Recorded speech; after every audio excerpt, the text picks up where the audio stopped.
My name is Mehdi. I'm the CEO and co-founder of Catchpoint. We are a performance monitoring company, synthetic monitoring, real user, etc.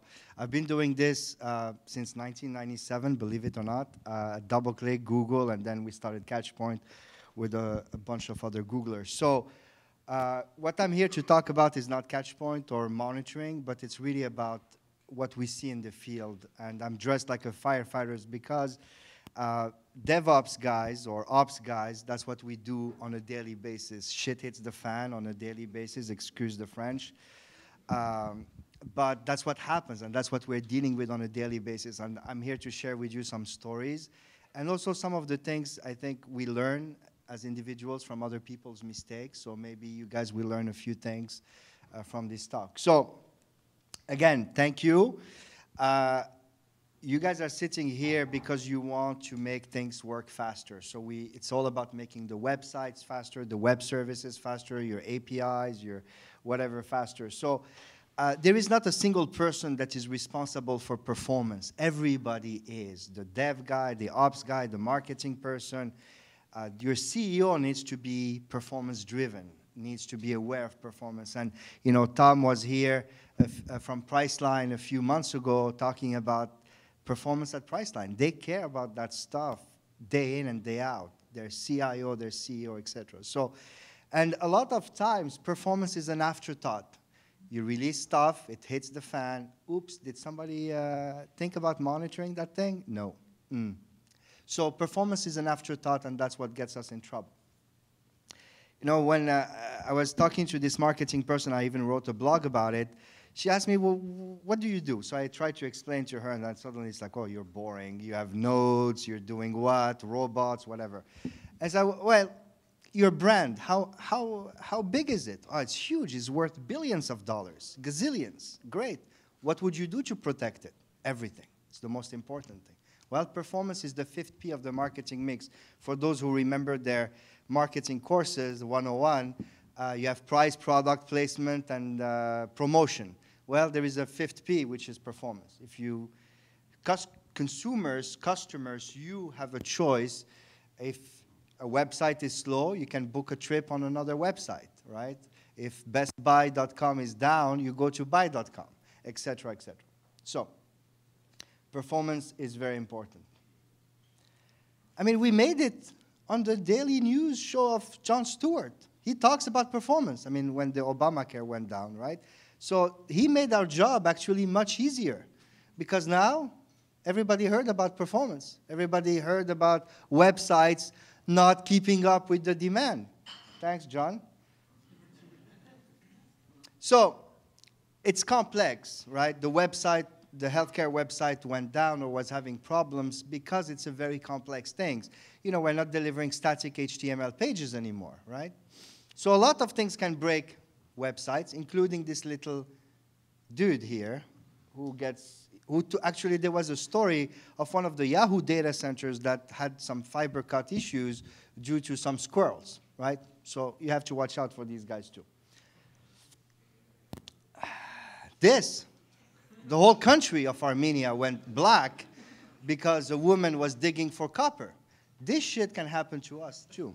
Again, it's a terminology, the ops terminology dictionary. No, but in all seriousness, this is where we all swim, guys, right? Imagine you're driving, or I don't know if you say driving a boat. I guess, right? Steering a boat, right? That's the Titanic. You're there. You're the captain. You have these 2 icebergs full of stuff. All these things impact performance today, right? You have your database, your code, your servers. These are some of the things that you guys control. But then you have a lot of things that you don't control, right? You have things like memory utilization on a user PC can impact performance. Your CEO might be having horrible performance because somebody just gave him a laptop with 2 gig of RAM, right? So that will impact performance. Governments. I mean, you saw what happened in Turkey, right? The government decided to shut down this and then shut down that and then shut down another thing. These are all these factors that can impact performance. And that's what you have to deal with on a daily basis, right? Anybody disagrees with this picture or wants to add another thing that we forgot to mention? And then you have also the sharks with laser beams on top, right? So because you're navigating those dangerous waters, this is the toolbox that most of you have today, right? You have your traditional APM monitoring solutions, looking at the health of the servers. You have your business KPI metrics. You have your external monitoring solutions. You have your internal monitoring.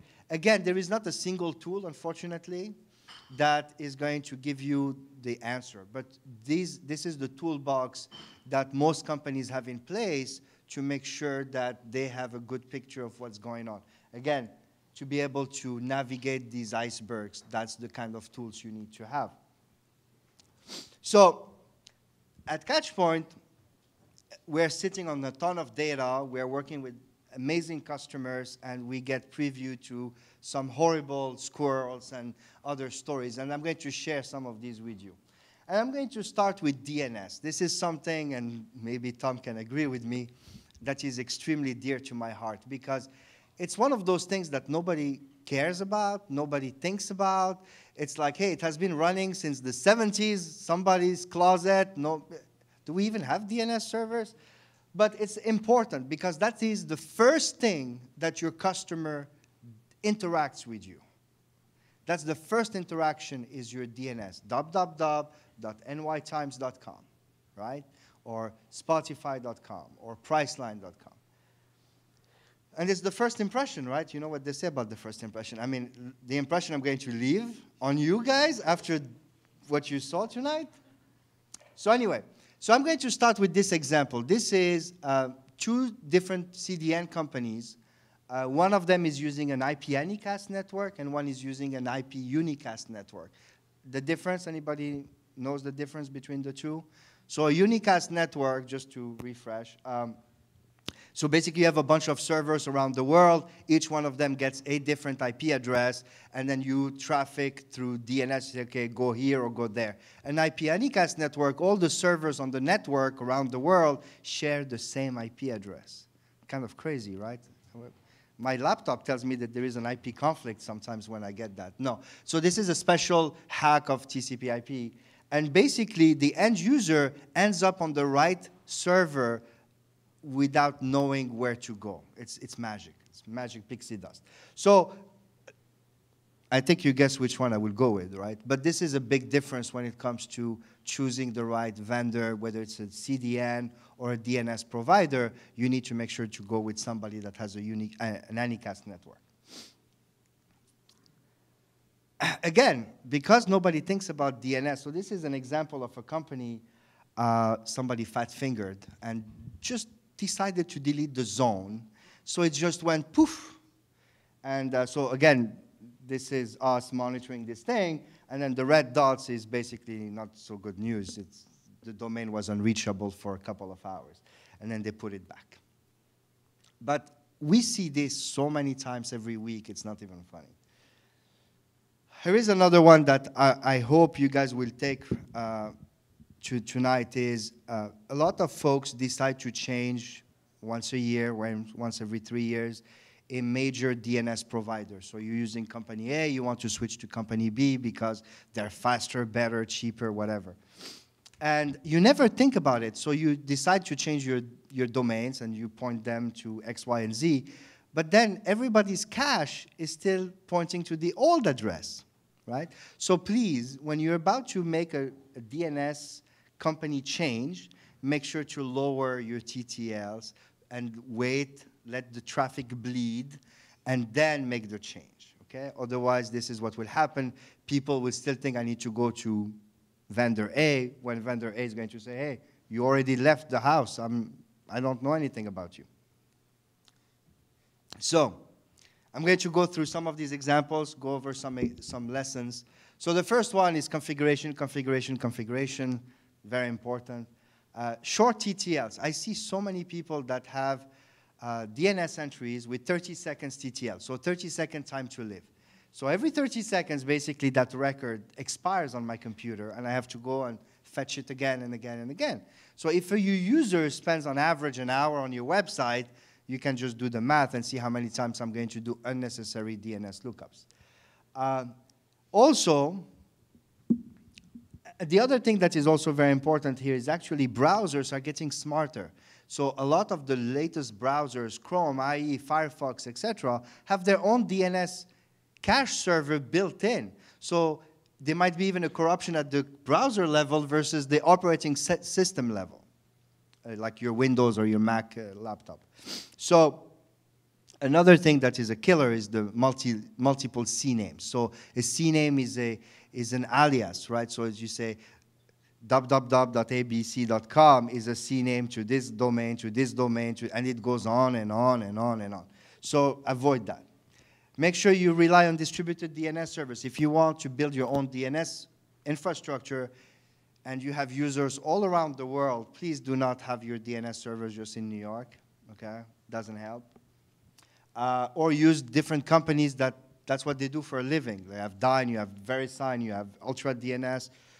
There is an excellent new company in New York I heard of called N+1 DNS company. So, and again, if you're doing it yourself, make sure you have plenty of capacity. I used to have, we had this customer that had one DNS server, literally one box, and yeah, it can handle a lot. And then they made a big announcement. They had short TTLs, 30 seconds, so you can just see the snowball effect that happened. Big announcement, short TTLs, and boom. Yeah, that was the end of it. So another thing is you have this multi-billion-dollar Fortune 100 company that is serving their domain through GoDaddy.com. Okay, I love GoDaddy. We buy all of our domains on GoDaddy. It's an amazing company, right? But if, again, you're serving gazillion of page views a day, maybe not such a good idea. You know, it's great for a domain registrar to buy your domain, but then let somebody else who does that for a living at a high speed, high frequency, handle that. And then my favorite is obviously don't mix private and public IP addresses. So there is this company that was, you know, advertising not only a public IP for their web server, but then they had also 192.168.2.12. And so once every often, what will happen is like my computer would try to reach 192.168, which was my wife's computer. So it didn't work very well. And learn how to use Dig. Dig is one of my favorite tools.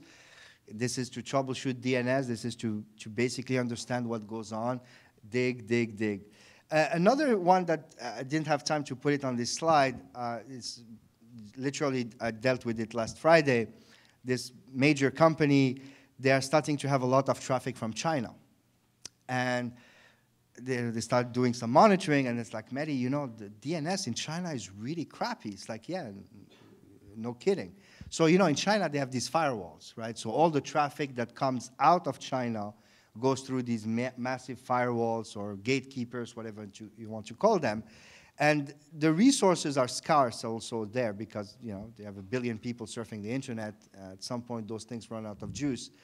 But what happened is you have a short TTL, 30 seconds they have.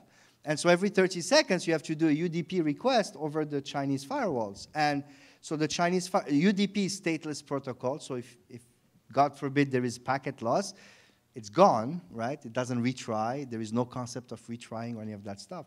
So it's like, you know, I told them, why don't you create a specific URL for your Chinese customers, and then for that one, maybe have a TTL of an hour.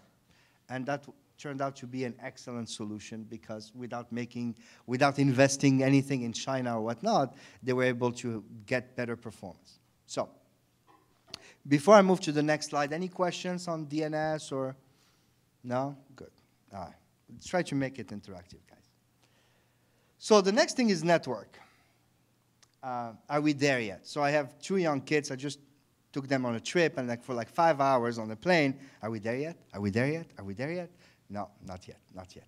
So that's how it works actually on the internet, right? So your end users, you at home, on Comcast or Fios or Time Warner, or maybe a merger of Comcast and Time Warner soon, to get to Spotify.com, you know, you have to go through a lot of hoops. So you have what we call the last mile network. That's what you have at your house or at your office connected to a last mile provider.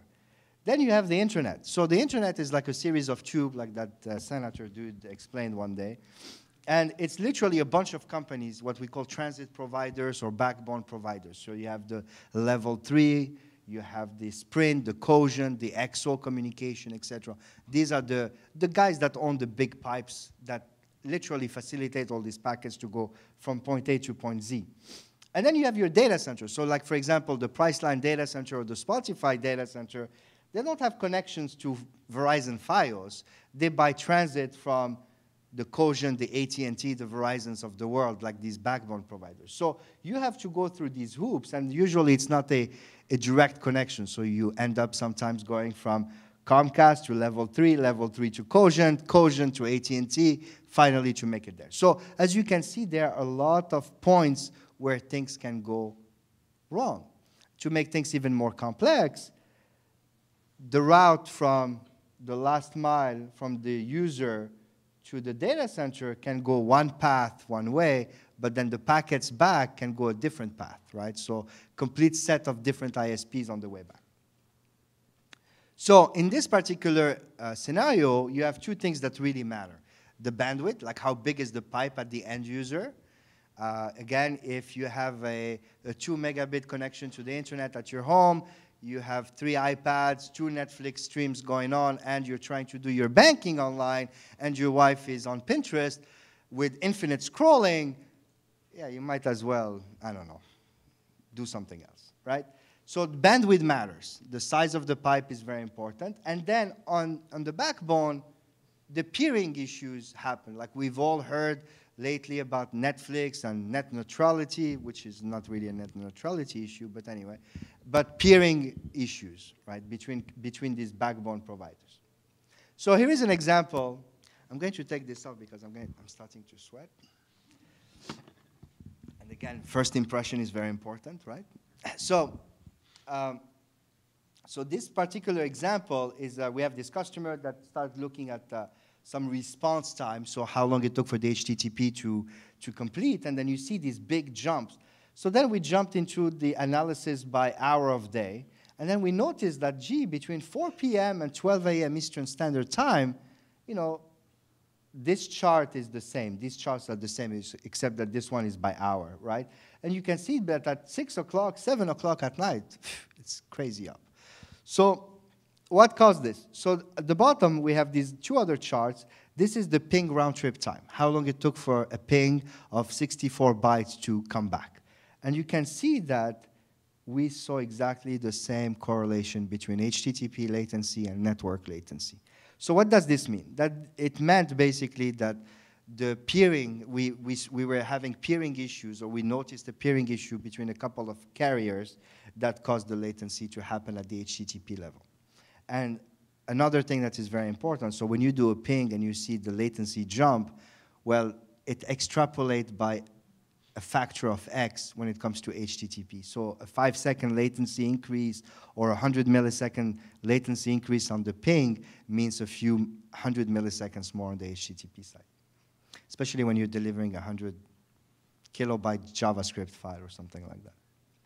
So before this whole Netflix thing started back in last summer, one of the things we noticed is between New York and DC, there were a lot of peering issues during certain hours.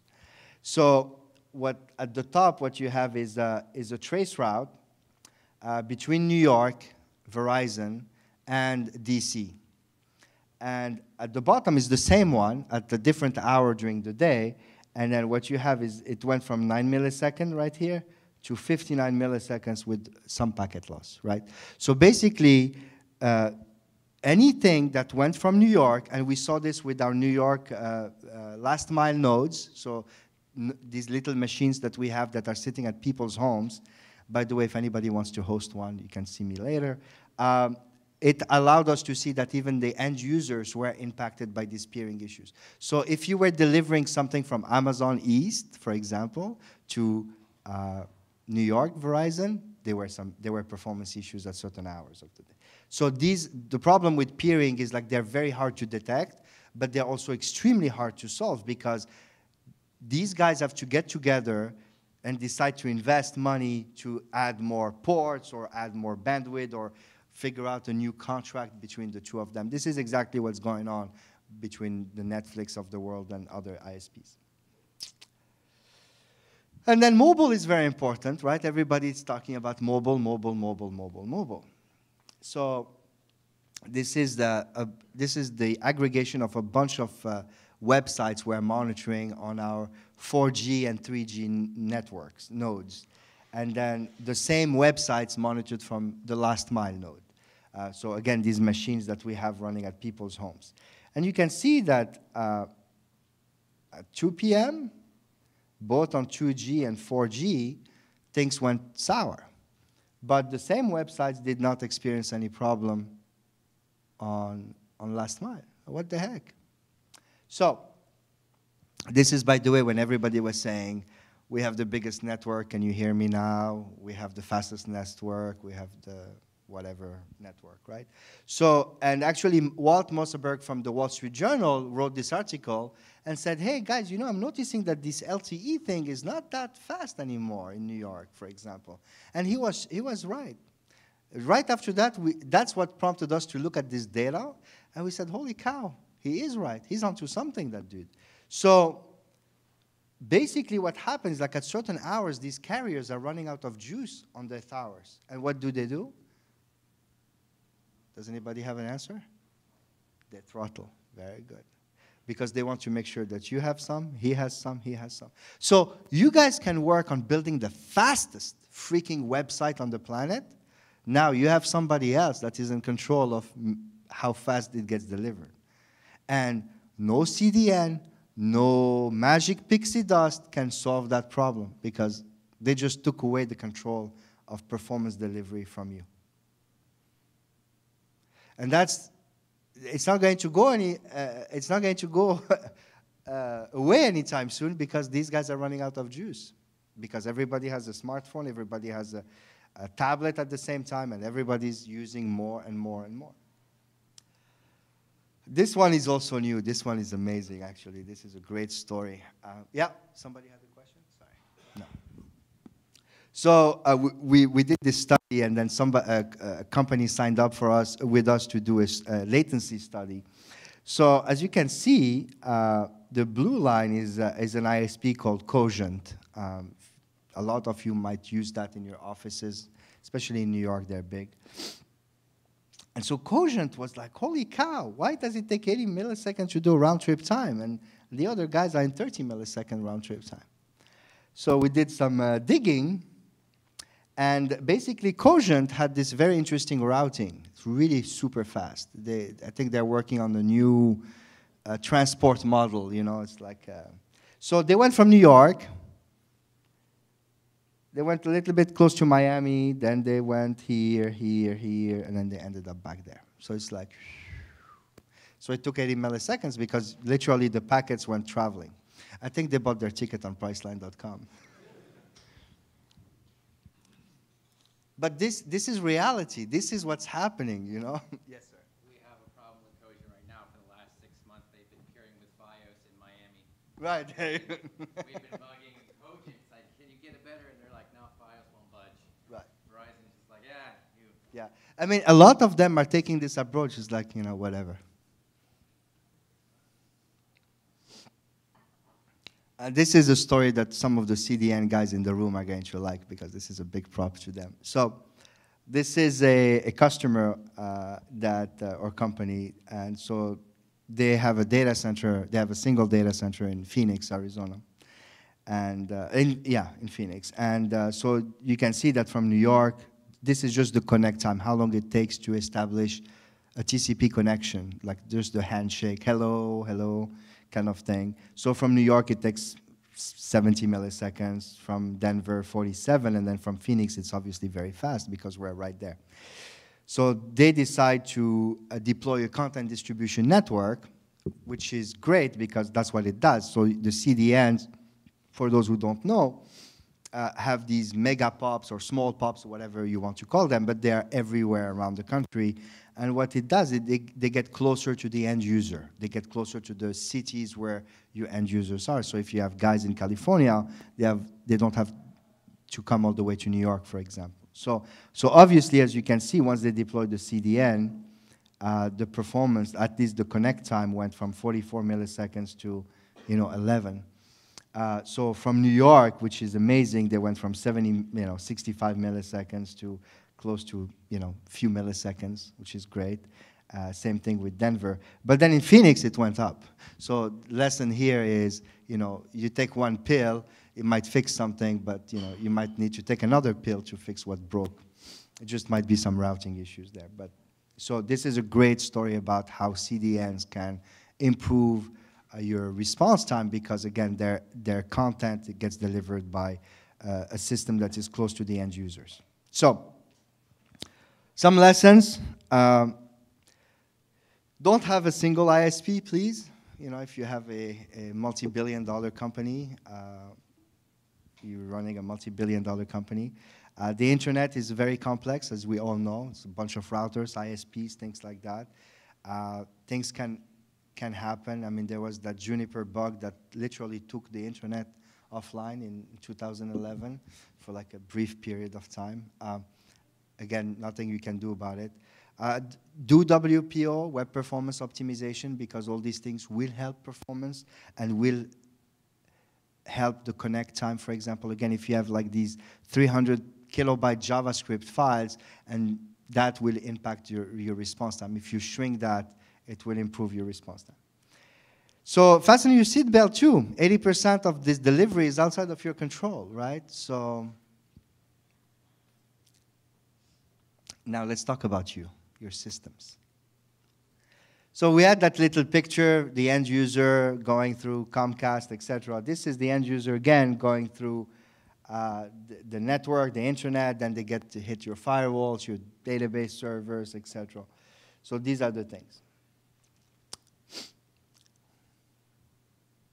I love this picture. So what happened is like these guys deploy a CDN company, and then they're also testing another company, so both a CDN static content and an acceleration service, I guess. And the blue lines are the same company, right? Except that one of them is at 64 kilobyte, the other one is 156 kilobyte files. So basically what happened is, even though they deployed the CDN, some of the servers of that CDN were not configured properly. And so some of them, so the issue came, is like, Mehdi, your tool is wrong, okay? I hear that very often. Why? Well, because we see this variation in response time. So we dug into it, and we said, okay, well, we get sometimes responses of X 100 kilobytes and some others in megabytes, because basically a bunch of files were not gzipped. So even though you think you're getting a CDN, don't assume that it works out of the box, please, because this is what can happen. I got a call one day, Mehdi, this is broken. Your tool is broken again. Okay, great. So this is a multi-step transaction. So we go to a website, we search for a hammer, we add it to the cart, we check out, right? Something like that. And basically the transaction starts failing. Why? I don't know. Catchpoint is broken, I guess. What happened is like they deployed a new, they upgraded the firmware of their load balancer. So, and then the load balancer basically stopped sticking an end user to a server for a session, right? So load balancers, the way they work, for those who don't know, is you come in, so you hit one point of entry. Behind the load balancer, you have 20, 30, 10 servers, whatever it might be. But the load balancer needs to have some logic to make sure that, okay, Mehdi came to the website, he's doing something. I'm going to keep him on that server until he finishes what he's doing, right? So basically here, I came to the website, I added the thing to my damn cart. When I came to check out, I ended up talking to another server who had no clue that I had a hammer in my cart. So the transaction broke. So they fixed it, obviously, and as you can see, things started working again.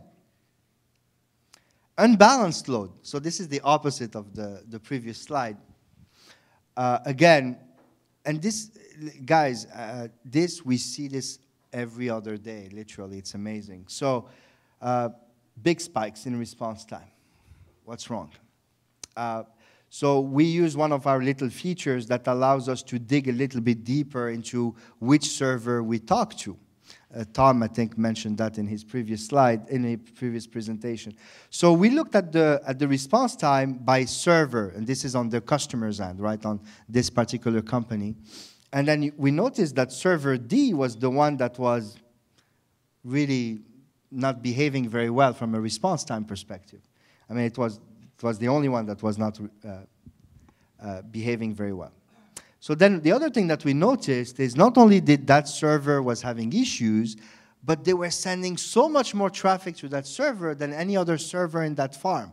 So they were DDoSing themselves. So that server was bad, but it was so bad we have to give it more traffic. It's so good. It's like, you know, you reward the bad guy. So finally they took it out and got fixed, right? Anybody from Netflix in the room? No? No. So this actually is Netflix.com a long time ago. And this is not the first time they did this. What happened is like here, you see the response time just literally tripled. Wow, what happened? So what they did, and this goes back to WPO, Web Performance Optimization, is they released a new version of their website, or they patched Apache, the web server, and Apache broke the HTTP keep alives. So you know when you talk to a web server, you say, hello, I want the index.html. The web server gives you back that file, but then he doesn't close the connection. He doesn't slam the door in your face because he's expecting for you to ask for something else. So what happened here is like, you go in, I want the HTML page. Okay, there you go. Boom, go away. Hey, I need that GIF file. Okay, here is the GIF file. Boom, go away. So that created an extra load on the end user because every time I have to reestablish the TCP connection, and those things are expensive. Now, if this was happening on the mobile, their website would have taken like 30,000 seconds because on mobile, TCP connections are extremely expensive. So again, it goes back to that configuration, human factor, mistakes, those kind of things. Anyway, load balancers are the best thing since sliced bread, in my opinion, but they also come with a lot of little, they're finicky, right? So just need to keep an eye on them. Configurations. And even when you deal with a CDN company or an application acceleration thing, make sure that, you know, when you roll out or you push something to test it, make sure that it's good. And again, TCP connections are expensive. So capacity. I think we're almost done, guys. So there was this ad on this travel website, and not the one present here today, which is good. So they had this this thing. Do you want to go to the UK for $800? I mean, what a steal, right? Amazing. I guess I'm staying home. Yeah. There were so many people, I guess, that clicked on that damn banner that it actually took down their website. Right? So literally, you went from like 3 seconds to 7 seconds. Availability dropped. I mean, anyway, it was really bad for them. So again, if you're having an event like, hey, I'm going to give you I don't know, a free trip, a free cookie, whatever, right? And you expect to have a few users, let's say more than 10 on your website, make sure you have enough capacity for it. It can really bite you. The problem is like it leaves such a bad taste also on the end user, right? It's like these guys are not serious. I mean, I'm not going to give them my credit card if they can't even keep up with like 3 guys. This one also is important. This one also is good. So sometimes our salespeople call on companies to sell them our tool. It's like, Mehdi, my performance is great. I don't need any monitoring. Really? All right. So there is one thing about having great performance at 2 o'clock in the morning when you have the squirrels watching your website, and then performance at 2 o'clock in the afternoon where actually people are trying to buy shoes or book or bank or buy a trip, right? So again, you have to look at your performance not from a, yeah, my tech guy told me that last month our average performance, just the fact that he says average, just like my hair grow. But then, it's, you know, you don't look at it that way. Tom, maybe you and I, that's the solution for the hair issue, right? So this one also was good because this actually just happened recently. We were doing a benchmark, like a study of various airlines, not literally airlines like JetBlue and Virgin America, those kind of things. And then and we did it not even for ourselves, we did it for someone else. Anyway, so this guy, the performance was just like super bad at certain hours of the day, right? So out of courtesy, because we knew some people there, we said, hey, I don't know if you guys looked at this, but this is really bad because we're about to publish this benchmark. Want to give you a chance to, I don't know, make the numbers look better, I guess. And literally the guy hanged up the phone on us. He treated us, I mean, I had the whole dictionary of bad words. Although we live in New York, you know, nothing baffles me anymore, but it was really bad. And then somehow he did take our advice because he did find the issue and it got fixed. And his thing was like, Mehdi, I'm using the best this systems, CDNs. What you're saying is just BS. Well, obviously not, because you did fix something after we talked to you. So again, don't assume anything. It's not because you buy a Ferrari that you can drive 300 miles an hour. Not everybody knows how to drive a Ferrari, and you don't want to drive a Ferrari in New York, right? So capacity is very important. Make sure that you think about capacity the same way I want you to think about performance from dev, from ideas to production. Capacity is the same thing. You have to think about all the different things that can break with capacity and go back and say, hey, how much, when was the last time we did capacity testing on that device or this point of entry or that? Don't rely on averages. They lie. Okay? Don't use averages. And do load testing. And make sure that you also push the buttons of your vendors. So if you're using a DNS company, ask the tough questions. Hey, you know, you can sign an NDA, but can you tell me how big of a DDoS you're able to handle, or your CDN the same way, because they are your weakest point as well. This is a subject dear to Sergey and to the web performance community, the single points of failure. I get this a lot.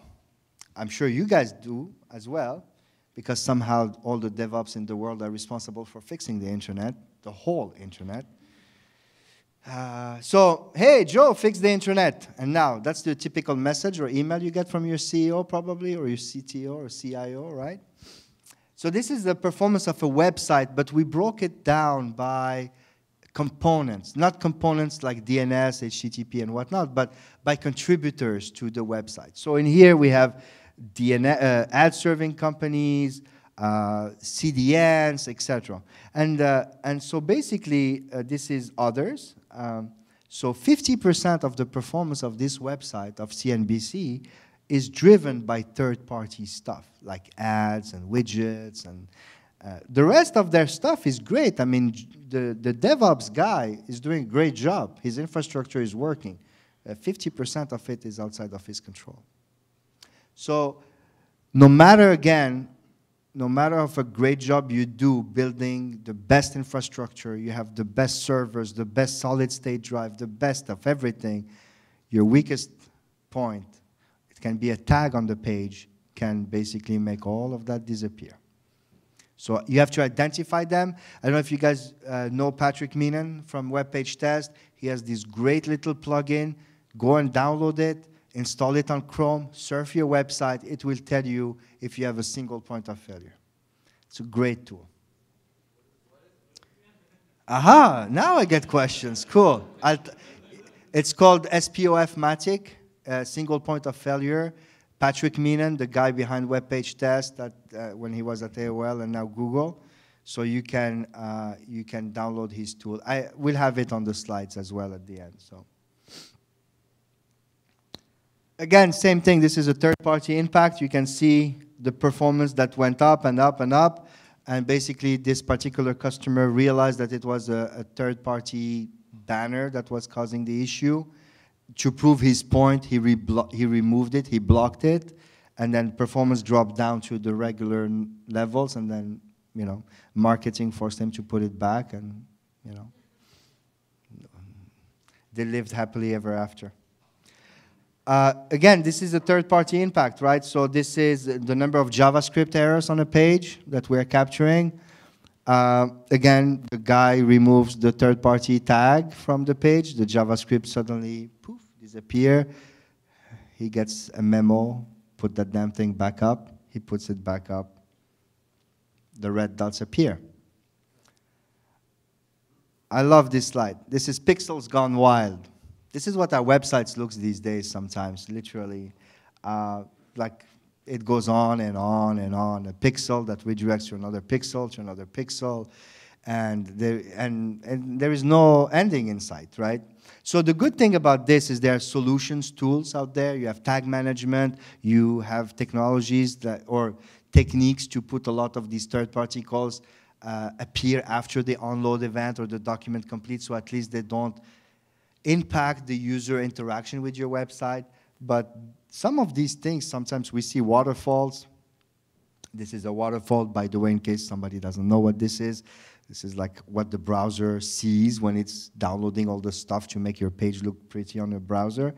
So, yeah, 500-600 requests sometimes.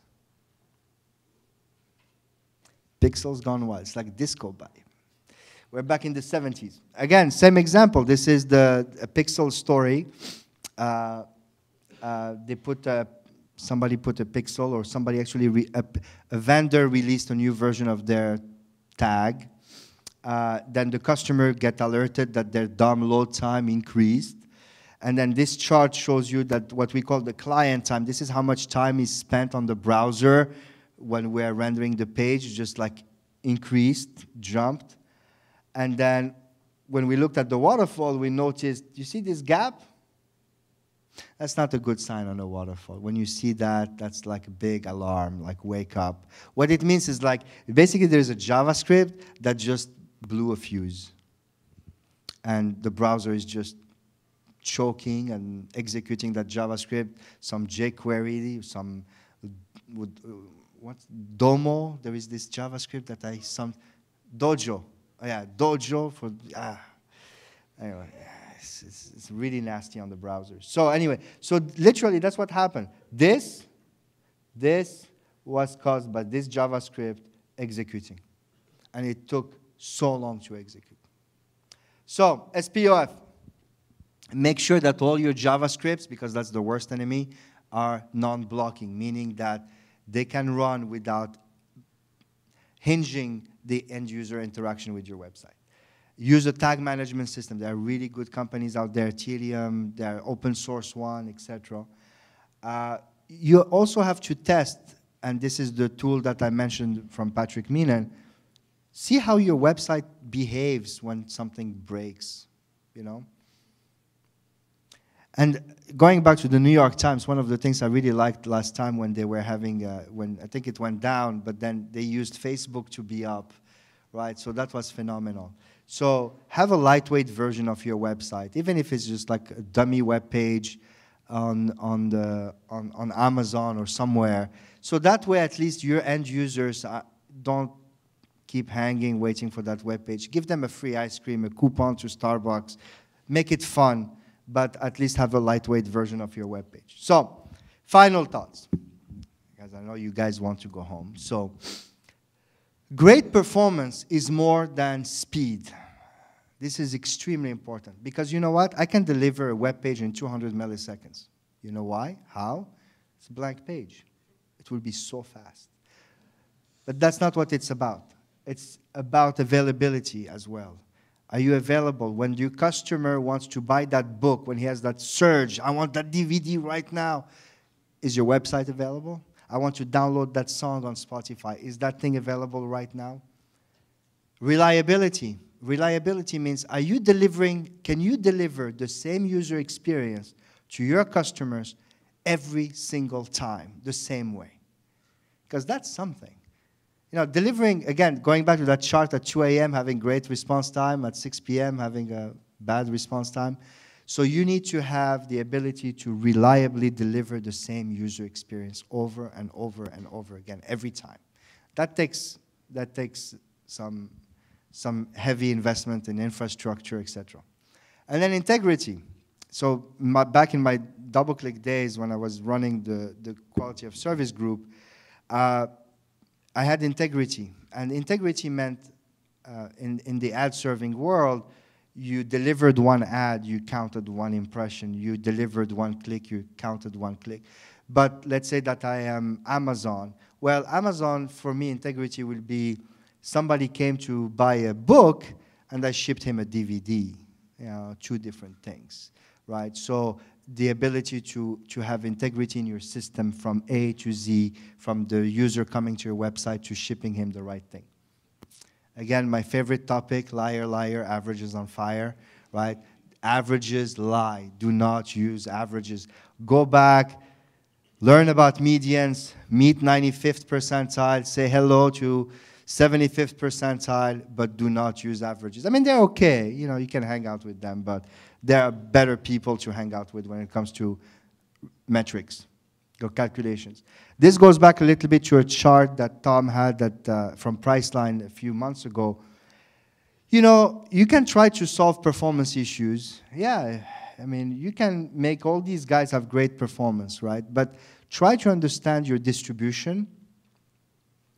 And really, you know, because it might take you $10 to improve the performance of 50% of this population, but it might take you $500,000 to improve the performance of these guys.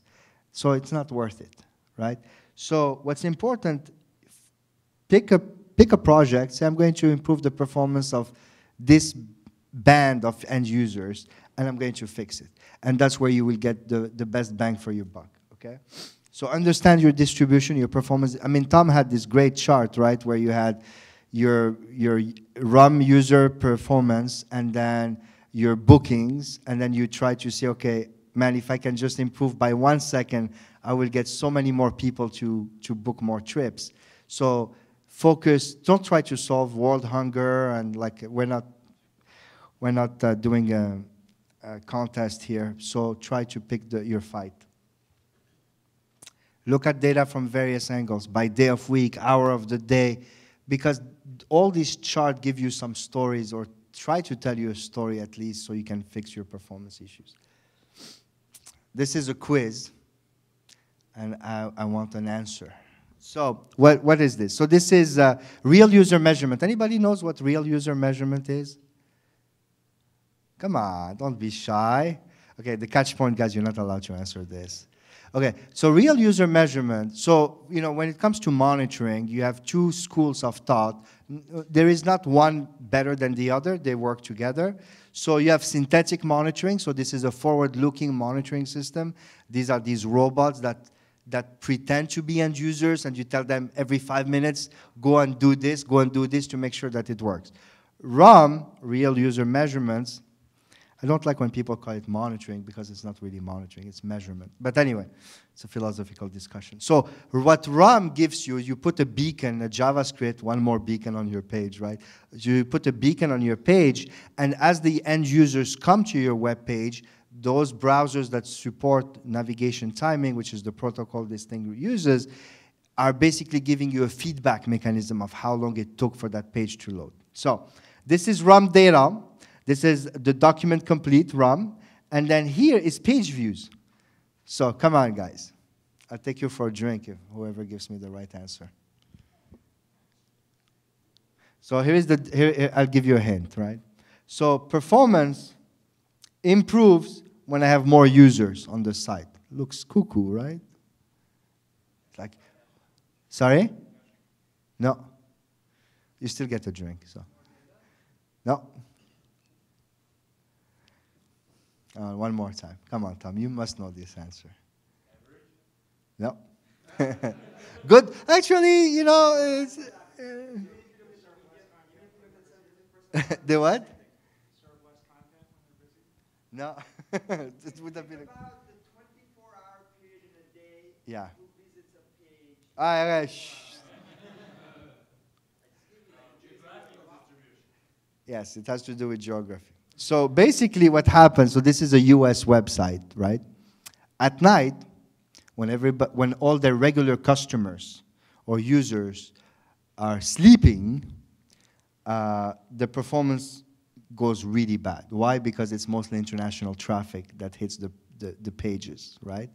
And you have people from Kuala Lumpur and Philippines and dial-up modems and whatnot that are hitting the page. But then during when the US base comes online, so you have more visitors, but then the performance gets better just because the data shows that it's better. So that's again, you can look at this chart and you can say, what the heck, right? But so be careful when you look at data, right? So, I'm a firefighter. I brought a bunch of tools with me, but same thing here. So standalone tools, you have Chrome developers, IE developer, fantastic tools, especially IE 11. You have HTTP Watch, Wiselo. So you have a lot of tools that can allow you to do your job. MTR, one of my other favorite tools to do trace routes. And then you have online tools like Web Page Test. These are free tools, right? Google PageSpeed, check your headers. I love this one called redbot.org. It allows you to make sure that your HTTP headers are correct and accurate, and there is cacheability, etc.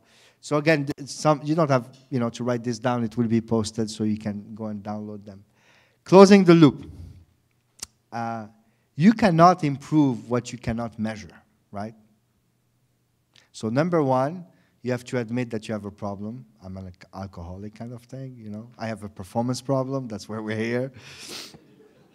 But you have to measure, then you can improve. If you don't measure, things don't get improved. And then the second thing is, like, some folks say, well, I improved my website by 1 second, I'm done, I'm going home. But the problem is, like, 2 weeks later, somebody releases a new version of the website, and then performance gets bad again, right? So performance is not an afterthought, and it's never done. You have to volunteer, you have to champion in your organizations somebody that is going to own this monkey called performance and run with it 24/7. That's it. Thank you.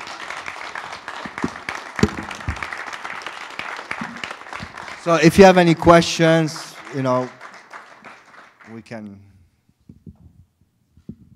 Well, you mentioned on the outage you have lightweight backup. We couldn't get to it. I know, so that's why you guys switched to Facebook, which was very creative. Absolutely. So these guys not only had one backup, they had two backups. But actually, we really wrote a blog about it, and that was an amazing story. The fact that you guys, because you can't stop the news in your case, right? I mean, the New York Times going down doesn't work. Even I think there was a fire one day, but many years ago, right? So the New York Times was down, but it was up at the same time. It was a great story. So, yes, Sergey. What's more important, performance or reliability? I don't think you can separate both of them. I think they go hand in hand. You cannot separate both of them. That's why one of the first charts we show in our tool is performance and availability, because they actually do go hand in hand. So. It's about brand. It doesn't matter what this is. Right. Exactly. Yes, Tom. You showed some scatter plots, and you showed some scatter plots and some line charts. The scatter plot's kind of the anti-average, right? Because you see every point. But how do you decide when to use which one? So personally, I love to always use scatter plot, and it really depends on the situation, right? I think if you're dealing with a problem like something that is happening right now, so just before we came here, which was perfect for my attire, we were dealing with an issue where we have these nodes all around the world, and all of the nodes we have that are on level 3, which is this backbone, were starting to show weird things. So the first thing I did was like a scatter plot, and that showed clearly that all the level 3 things were like super high. If I did an average or a line chart, it would have hidden the tree from the rest of the forest. So I think the ability to switch between the two is very important. If you're doing long-term trending, you can do a line chart. but then in the spur of the moment, troubleshooting, looking at like, give me a snapshot of like a day worth of stuff, I think scatterplot is much better. It will show you the issues much clearer. Yes? That chart where you showed where well stores getting their data just fine, does it make sense to maybe weight it? Does it make sense to maybe weight the traffic by the value of the traffic so that America gets a higher value? That's a great point. You know, we provide we're a data provider in a sense, right? What we do, we collect the data, we give it to you. How you look at it is really not for me to decide. But what I wanted to show you in that slide is, when you look at the line chart, when you look at anybody's data, right? Any data in a chart, that chart can tell you 20,000 different things, right? You just need, what are you looking to get out of a chart is really the key question. Am I looking just at my performance? If the guy just looks at that, at the aggregate view, it's like, this doesn't make any sense. The more traffic I get, the better my performance get. So it's really about like, what are you trying to answer through these charts? But I like the idea of doing a weighted line by maybe country or whatnot. Yeah. Yes, Sergey. Come on, you don't need a microphone. You have a big voice. Kind sees we speak in microphone. Actually, that comes back to the charts. So Grant last month introduced CDF as another way to draw, right? Like another way of charting, not just lines and scatter plots. I can imagine there are things like 3D charts or heat maps or things like that. Do you foresee... I am working on a solution where there will be a hologram of me that will reach out and say, you have a performance problem. But it's with the Google Glass, you know, we're getting there. So anything that is, you think there is a particular problem? From what I hear is that the problem is that people just don't realize there is a problem. No, the problem is not the people. I think there is the lazy way of looking at data, I guess, you know. I mean, all of our, we're so lucky to work with so many customers, and the majority of them don't use averages, right? The majority of them use scatter plots. The majority of them use medians, use percentiles, use distributions. So I think we're seeing a trend where less and less people are using averages, and more people using different ways of looking at data. Like CDF is a great way, something we're bringing in Catchpoint actually. So we're getting a lot of customers asking us to bring some of these new ways of looking at the data. So we're seeing that trend of moving away from just like an average line. Thank you. Thank you, New York.